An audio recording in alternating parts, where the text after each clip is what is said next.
அழகான கோடைக்காலம். சூரியன் மரங்களுக்கிடையே ஒளிர்ந்து காடு முழுக்க அமைதியும் சந்தோஷமும் நிறைந்திருந்தது. அந்த காட்டில் ஒரு சிறிய உழைப்பாளி எறும்பு தன் உடலை விட பெரிய தானியத்தை பொறுமையுடன் சுமந்து கொண்டிருந்தது. அதே நேரத்தில் அருகில் இருந்த புல்வெளியில் ஒரு வெட்டுக்கிளி மகிழ்ச்சியாக குதித்து பாடிக்கொண்டிருந்தது. இந்த வெயில்ல ஏன் இவ்வளவு கஷ்டப்படுற? வா, நம்ம ஆடி பாடி சந்தோஷமா இருக்கலாம். எறும்பு மெதுவாக நின்று சொன்னது.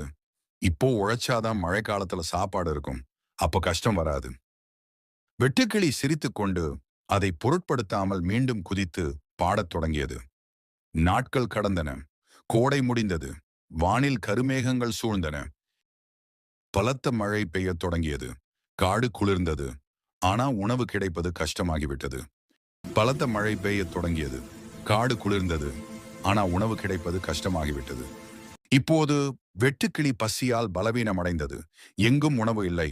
அது மிகவும் வருத்தப்பட்டது. இந்த உதவி தேடி வெட்டுக்கிளி எறும்பின் குடியிருப்பை நோக்கி மெதுவாக நடந்தது. எறும்பு அதை பார்த்ததும் உள்ளே அழைத்து உணவை கொடுத்தது. நான் தவறானேன் எறும்பா. அடுத்த கோடைக்காலம் வந்ததும் நானும் உன்ன மாதிரி உழைப்பேன் என்று வெட்டுக்கிளி சொன்னது. இந்த கதை நமக்கு சொல்லும் பாடம், வேண்டிய காலத்தில் உழைத்தால் கடினமான காலம் எளிதாகும்.